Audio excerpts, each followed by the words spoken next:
James, chapter 1. James, a servant of God and of the Lord Jesus Christ, to the 12 tribes scattered among the nations. Greetings. Trials and temptations.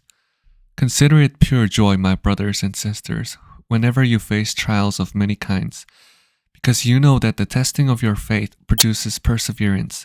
Let perseverance finish its work so that you may be mature and complete, not lacking anything.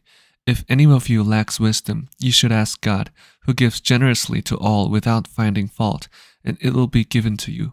But when you ask, you must believe and not doubt, because the one who doubts is like a wave of the sea, blown and tossed by the wind. That person should not expect to receive anything from the Lord. Such a person is double-minded and unstable in all they do.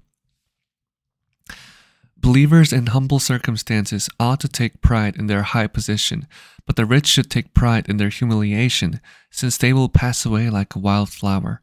For the sun rises with scorching heat and withers the plant. Its blossom falls and its beauty is destroyed. In the same way, the rich will fade away even while they go about their business. Blessed is the one who perseveres under trial, because, having stood the test, that person will receive the crown of life that the Lord has promised to those who love him. When tempted, no one should say, "God is tempting me," for God cannot be tempted by evil, nor does he tempt anyone. But each person is tempted when they are dragged away by their own evil desire and enticed. Then, after desire has conceived, it gives birth to sin, and sin, when it is full grown, gives birth to death. Don't be deceived, my dear brothers and sisters. Every good and perfect gift is from above, coming down from the Father of the heavenly lights, who does not change like shifting shadows.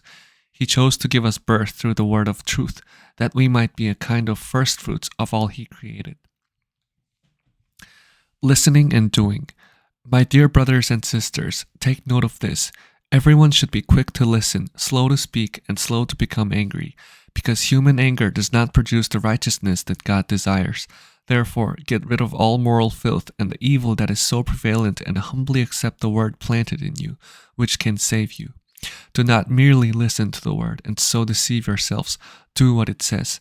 Anyone who listens to the word but does not do what it says is like someone who looks at his face in the mirror and after looking at himself goes away and immediately forgets what he looks like. But whoever looks intently into the perfect law that gives freedom and continues in it, not forgetting what they have heard, but doing it, they will be blessed in what they do. Those who consider themselves religious and yet do not keep a tight rein on their tongues deceive themselves, and their religion is worthless. Religion that God our Father accepts as pure and faultless is this: to look after orphans and widows in their distress, and to keep oneself from being polluted by the world.